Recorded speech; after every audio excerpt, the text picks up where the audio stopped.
Ada beberapa hikmah yang telah kami pelajari dari serangkaian catatan tentang wabah yang terjadi di sepanjang sejarah ini. Ada salah satu ayat dari Al-Quran yang berbunyi, A'udzubillahi minasyaitonirrajim, Bismillahirrahmanirrahim. Ma asaba min musibatin fil ardi wala fi anfusikum illa fi kitabim min qabli an nabra'aha. Inna dzalika 'ala Allah yasir. Likai la ta'saw 'ala ma fatakum wa la tafrahu bima atakum. Wallahu la yuhibbu kulla mukhtalin fakhur. Surat Al-Hadid ayat 22 sampai 23. Ma asaba min musibatin, tidaklah sebuah musibah menimpa fil ardi, di suatu wilayah, di suatu negara, di suatu lingkungan, di suatu daerah.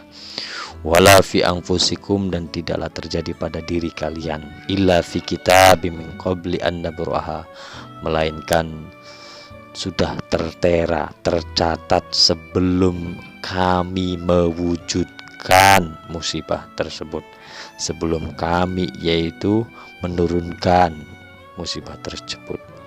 Ini kalau dilihat dari sisi takdir, dari sisi hukum, Allah mengatakan bahwa apapun yang kita lakukan, baik yang sebelum ataupun sesudahnya, menunjukkan bahwa kita semua berada pada genggaman Allah. Terjadinya musibah itu atas kehendak Allah, karena sudah dicatat yaitu di Lauh Mahfuz. Inna dzalika 'ala Allah yasir, sesungguhnya demikian bagi Allah sangatlah mudah. Likai la ta'saw 'ala ma fatakum, agar supaya kalian semua tidak berputus harapan atas apa-apa yang telah luput pada diri kalian. Wala tafrahu bima atakum, dan juga jangan berbangga hati, mudah senang, mudah kaget dengan apa-apa yang Allah datangkan kepada kita semua, kepada kalian semua. Wallahu la yuhibbu kulla mukhtalin fakhur. Adapun Allah tidak menyukai, tidak menyenangi, tidak mencintai setiap orang-orang yang sombong, yang berbangga hati, dan juga yang terlalu fakhur. Apa terlalu fakhur? Terlalu berbangga hati. Nah, ini ada satu ayat.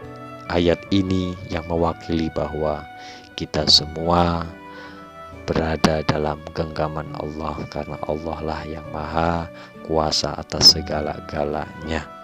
Agar kita semua tidak berputus asa, dan juga yaitu kita juga tidak boleh terlalu berani, terlalu menyombongkan diri bahwa tenang saja, yang namanya kalau orang sudah ajalnya ya, kalau sudah mati ya mati aja. Tidak boleh begitu juga, tetap harus berikhtiar kita untuk yaitu tidak terjerumus dalam kondisi saat wabah semacam ini. Karena bagaimanapun juga di ayat lain diperkuat menjadi satu petunjuk bagi kita semua yang berbunyi, wala tulqu bi aidikum ila tahlukah, surat Al-Baqarah ayat 195. Dan janganlah kalian semua menjatuhkan diri kalian semua ke dalam kerusakan. Ini ayat mempertegas bahwa bagi kita yang dalam kondisi yaitu pandemi seperti ini, tetaplah tidak boleh sembrono atau tidak boleh kita terlalu berani. Bukan berarti kita takut sama wabah, akan tetapi yaitu kita berwaspada atau menjaga diri kita, keluarga kita, lingkungan kita. Karena ketika yaitu ada salah satu yang terjadi pada diri kita atau anggota keluarga kita, lingkungan kita, maka itu menunjukkan bahwa keteledoran atau ketidakhati-hatian pada diri kita semua. Perlu kita ketahui bahwa jauh, yaitu di zaman Rasulullah SAW pernah mengingatkan kepada umatnya satu hadis yang diriwayatkan an Usamah bin Zaid radhiyallahu anhu, diriwayatkan dari Usamah bin Zaid radhiyallahu anhu, semoga Allah meridhoinya, anin Nabi sallallahu alaihi wasallam, yang datangnya dari Nabi Muhammad sallallahu alaihi wasallam, annahu qala, sesungguhnya beliau bersabda, idza sami'tum bit-ta'uni bi ardin, idza sami'tum bit-ta'uni bi ardin, apabila kalian semua telah mendengar bit-ta'un, yaitu ada wabah, ada ta'un, ada wabah bi'ardin, di suatu daerah, di suatu wilayah, fala tadkhuluha, maka jangan sekali-kali kalian masuk ke dalamnya. Wa idza waqa'a bi'ardin, dan apabila telah terjadi bi'ardin, dalam satu wilayah, ya, wabah tersebut itu masuk ke dalam satu wilayah, wa antum biha, sedangkan kalian semua ada di dalamnya, fala takhruju minha, maka jangan sekali-kali kalian keluar dari wilayah tersebut. Hadis diriwayatkan oleh Imam Bukhari. Ini sudah jelas bahwa ada satu larangan di sini. Hadis pun yaitu memberikan satu pelajaran kepada kita bahwa apabila kalian semua atau kita semua mendengarkan bahwa di satu tempat ada wabah yang lagi pandemi, maka kita yang di luar tidak boleh masuk dan yang di dalam pun tidak boleh keluar, karena di situ ada huruf idza kalau dalam gramatika Arab, kalau dalam yaitu ilmu usul, ilmu balaghah, ilmu mantik, menunjukkan bahwa itu adalah menunjukkan undang-undang, ya, yang dijadikan oleh ulama ahli fikih, yaitu menjadi sebuah kaidah. Lalu diriwayatkan dari Abu Hurairah radhiyallahu anhu qala Rasulullah sallallahu alaihi wasallam, la yuridu mumridun ala musihin, rawahu Muslim, di mana yaitu Rasulullah SAW bersabda, tidak boleh dikumpulkan orang yang sakit juga bersama orang yang sehat. Nah, ini sudah sangat jelas bahwa beberapa dalil yang tadi dikemukakan di atas, pentingnya kita selalu menjaga diri kita, keluarga kita, dan lingkungan kita, mengacu pada kaidah-kaidah fikih, ya, yang begitu sangat kental sekali dengan muamalahnya kita sehari-hari. Maka perlu kita ketahui saat-saat seperti ini ada satu kaidah fikih, ya, yang ini pun diambil dari hadis, tepatnya di hadis arba'in, yang berbunyi la dororo wala diroro, tidak boleh yaitu kita membahayakan diri kita dan juga tidak boleh membahayakan orang lain.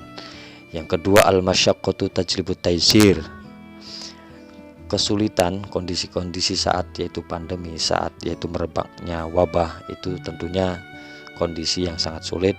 Nah, kondisi yang sangat sulit ini ada satu rumusan kaidah yang dikemukakan oleh para ulama ahli fikih, mengatakan al masyaqqatu tajlibut taysir, yaitu kesulitan itu dapat menarik sebuah kemudahan.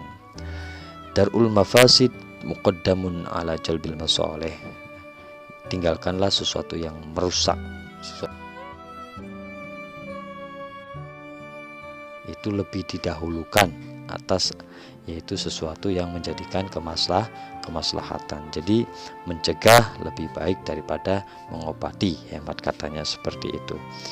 Lalu tasarruful imami ala ra'iyati manutun bil maslahah, perlu diketahui bahwa kebijakan seorang imam atas rakyatnya manutun, itu diikuti bil maslahat, dengan dasar kemaslahatan. Lalu yaitu ada lagi perumusan masalah atau perumusan kaidah pada masalah saat-saat seperti ini adalah ma la yudriku kulluhu la yatruku kulluh, sesuatu yang tidak dijumpai secara keseluruhan tentu tidak boleh ditinggalkan secara keseluruhan. Dari berbagai yaitu dalil yang sudah saya kemukakan ini, perlu digarisbawahi bahwa ada beberapa para alim ulama yang memberikan saran bahwa yaitu di zaman dahulu ternyata sudah pernah terjadi yang disebutkan oleh Abu Hasan Al-Madain yang diambil dari kitab Al-Azkar karya Syekh Abu Zakaria Muhyiddin Yahya bin Syaraf An-Nawawi Muhyiddin, bahwa yaitu sudah terjadi 5 kali dalam sejarah Islam wabah yang menimpa umat muslim ya di dunia ini.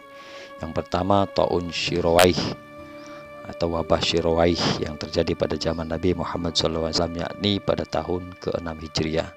Yang kedua taun Amwas yang terjadi pada masa Khalifah Umar bin Khattab. Wabah tersebut melanda hingga ke negeri Syam, mengakibatkan 25.000 orang meninggal dunia. Yang ketiga taun yang terjadi pada zaman Ibnu Zubair, yaitu pada bulan Syawal, tepatnya 69 Hijriah, yang menyebabkan kematian selama 3 hari berturut-turut. Dalam setiap harinya ada 70.000 orang meninggal. Yang keempat taun Fatayat pada bulan Syawal 87 Hijriah, yang terkena wabah tersebut mayoritas para gadis hingga disebut Fatayat.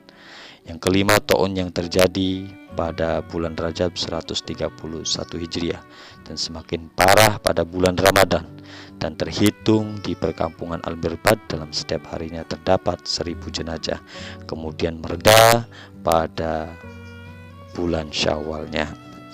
Demikian ada yaitu tips dari ulama kita, yaitu Imam Ibnu Qayyim Al-Jauziyah di dalam kitab Zadul Ma'ad memberikan tips bahwa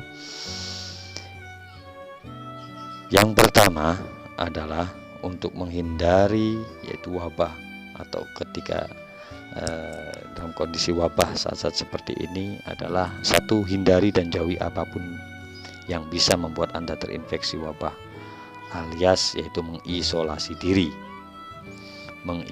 diri. Jadi wa fil ardi allati qad waqa'a biha at-ta'un 'iddatu hukmin ihdaha tajnibul asbabal mu'dhiyat wal bu'du minha. Jadi hindari dan jauhi apapun yang bisa membuat Anda terinfeksi wabah, alias isolasi. As-saniyah al-akhdhu bil afiyati allati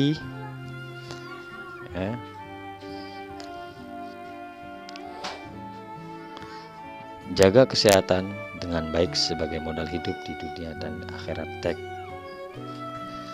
care of health. 3. Jangan menghirup udara yang sudah tercemar. 4. Jangan mendekat atau berdekatan dengan orang yang sudah terkena penyakit. 5. Menjaga diri dari kabar burung karena mempercayainya bisa menarik pada dampak negatif. Tetap positive thinking. Demikianlah saya lampirkan, saya sampaikan beberapa peristiwa-peristiwa wabah di dalam sepanjang sejarah, baik yaitu di kalangan umat muslim ataupun di kalangan umat non-muslim. Mudah-mudahan kita semua dapat mengambil pelajarannya.